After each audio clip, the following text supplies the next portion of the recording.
Hello, কেমন আছেন সবাই? রজস ইউটিউবে সবাইকে স্বাগত। আজকে আমি যাচ্ছি পাঞ্জাব কিংস এবং কলকাতার ম্যাচ দেখতে ইডেন গার্ডেনে। চলো ভিডিওটা শুরু করা যাক, তোমরা সবাই দেখতে থাকো। আমি স্টেশনে চলে এসেছি এবং ওয়েট করছি স্টেশনে ট্রেন আসার জন্য। ট্রেন আসছে না এবং বাইরের ওয়েদার খুবই হট, খুবই গরম। এই কদিন যা গরম পড়েছে সবাই জানো গরমটা কী হারে পড়েছে। তো চলো, ট্রেন এসে গেছে, এবার আমি ট্রেনে চেপে পড়বো। চেপে সোজা আমার গন্তব্যস্থল ইডেন গার্ডেন্সের দিকে রওনা দেবো। এই যে আমার বন্ধুরা মিলে সবাই যাচ্ছি এখন মেট্রো স্টেশন ধরে আমরা এসপ্ল্যানেড যাবো। এসপ্ল্যানেড থেকে সোজা ইডেন গার্ডেন।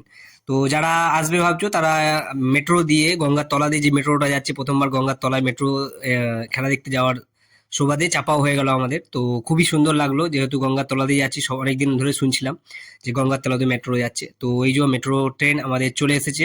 এবার আমরা মেট্রো স্টেশনে ঢুকে গঙ্গার ভিতর দিয়ে গিয়ে এসপ্ল্যানেডে পৌঁছবো। তো দেখা যাক কত টাইম লাগে।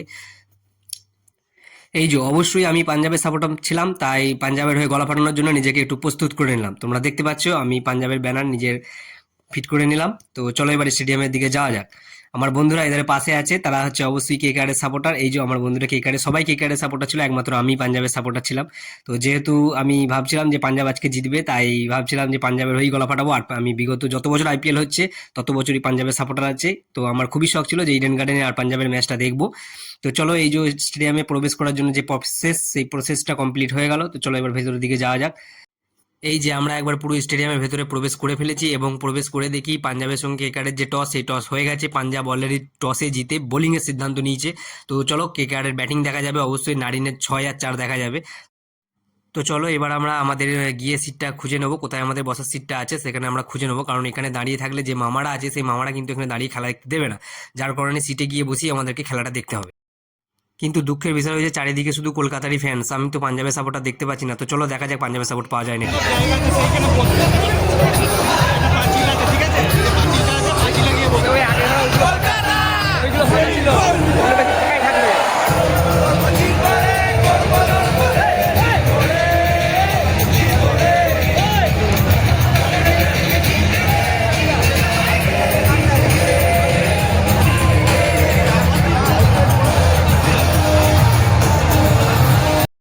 তোমরা শুনতে পেলে যে কলকাতা ইডেন গার্ডেন্সের মাঠের ভেতরে যে ডিজের আওয়াজ যে কত সুন্দর, সেটা তোমরা অবশ্যই শুনতে পেলে। যারা গেছো তারাই অবশ্যই বুঝতে পারবে যে ডিজের আওয়াজটা কত সুন্দর। তো আমি এতক্ষণ বসে আছি, পাঞ্জাবের সাপোর্টার দু একটা লক্ষ্য করেছি অনেক দূরে, আমি একাই। আমার সাথে যারা আছে তারা সবাই আমাকে নিয়ে মজা করছে, কিন্তু কলকাতা এখন প্রচুর পিট হচ্ছে, এত পিট হচ্ছে যে বলে বোঝানো যাবে না। তো দেখতে পাচ্ছি সবাই খুবই আনন্দ করছে, যেহেতু স্বাভাবিক কলকাতা প্রচুর পিট হচ্ছে এবং প্রচুর রান করছে, শুধু 4 আর 6 মারছে। তো ওদের আনন্দটা স্বাভাবিক, আমি একটু ডাউন হয়ে বসে আছি। তো এই বসে থাকতে থাকতে আমার খুব খিদে পেয়ে গেল। তো চলো তোমাদেরকে দেখাই কি কি খাবার আছে। এই যে খাবারের জায়গায় চলে এসেছি, এখানে গরম গরম ঘুগনি মনে হচ্ছে, না চানা মশলা, অবশ্যই গরম গরম চানা মশলা, ওইদিকে চাউমিন, আর ওইদিকে আছে বার্গার, ওইদিকে প্যাটিস আছে। কিন্তু একটা ব্যাপার আমি তোমাদেরকে বলে দিই, এখানে আমি যতগুলো খাবার খেয়েছি সবই আমার সাথে স্ক্যাম হয়েছে। এখানে হচ্ছে রোল নামক একটা পরোটা দেখতে পাচ্ছি, এখানে আমি একটা রোল কিনেছিলাম, সেটা রোল নাই, একটু সস দিয়ে পরোটা বানানো ছিল, ভেতরে একটু পেঁয়াজ আর সস। যেহেতু পুরোপুরি স্ক্যাম হয়েছে আমার সাথে, ঠিক আছে। এখানে খাবারগুলো সব স্ক্যাম হয় আর প্রচণ্ড দামে কিনতে হয় যেহেতু, ঠিক আছে। আর দামে কিনলেও খাবারগুলো কিন্তু খাবারের কোয়ালিটির মতো থাকে না, খাবার একদম পজিশন থাকে না। তো এখানে যারা খাবে তো একটু ভেবে চিন্তে খাবে, কারণ পারবে 3 ঘন্টা না খেয়ে থাকায় ভেতরে খেয়ে ঢুকবে, কারণ খাবার প্রত্যেকটা স্টলেই খাবার প্রচুর স্ক্যাম হয় এবং খাবারের কোয়ালিটি খুবই খারাপ, ঠিক আছে। প্রচুর দাম দিয়ে কিনতে হয়, বাইরে থেকে যা দাম তার থেকে অনেক গুণ বেশি দামে কিনতে হয়। এখানে ওয়াও মোমো আছে, ওয়াও মোমো আমি 6 পিস মোমো কিনেছিলাম, আমাকে 200 টাকা নিয়েছে আমার কাছ থেকে। একটা কোক কিনেছিলাম, ছোট কোকের দাম 50 টাকা, যেটা বাইরে কিনলে আমি 1 লিটার প্রায় কোক হয়ে যেত আমার। তো যাই হোক, আমি কিনিনি এবং খাইনি, কারণ আমি ব্যাপারটা আগে থেকে জানি, তোমাদেরকে আমি বলে রাখলাম। আর যেহেতু খাবার নিয়ে ঢুকতে দেবে না, কিন্তু সেহেতু আগে থেকে তোমরা খেয়ে আসবে, কারণ ভেতরে ঢুকে খেলে এইভাবে স্ক্যাম হবে। জলটা পর্যন্ত কিনে খেতে হয়। এখানে ফল, এটা আমার মাত্র ফেভারিট ছিল, যেটা আমি খেয়েছি এবং বাইরে বেরোবার পরেও আমি একটা নিয়ে খেয়েছিলাম। আর এই 1 প্লেট ফলের দাম আমার কাছ থেকে নিয়েছিল 50 টাকা। হ্যাঁ, শুনতে ঠিকই শুনেছেন, মাত্র 50 টাকা। যাই হোক, বাধ্য হয়ে আমি খেয়েছিলাম, কারণ একটা খাবারটা খুবই ভালো, তাই জন্য আমাকে বাধ্য হয়ে খেতে হয়েছিল, একটু খিদে আমায় পেয়েছিল। আরও অনেক স্টল আছে, সেই স্টলগুলো তোমাদেরকে আমি দেখাচ্ছি, সেগুলো তোমরা দেখো আস্তে আস্তে।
সানরাইজ কলকাতা 260 রান করে ফেলেছে 20 ওভারে। তো আমি খুবই চিন্তায় ছিলাম হবে নাকি রানটা, কিন্তু পাঞ্জাব যেভাবে ব্যাটিং করছে 6 ওভারে প্রায় 100 রানের কাছে পৌঁছে গেছে 1 উইকেটের বিনিময়ে। তো আমি এখন জিততে এই আশায় বসে আছি। তো কলকাতার ক্রাউড পুরো শান্ত, যেহেতু ক্রাউড চুপচাপ হয়ে গেছে তো আমাদের যে ডিজে বাবু আছে সেই ডিজে বাবু কলকাতাকে জাগাবার একটু চেষ্টা করছে।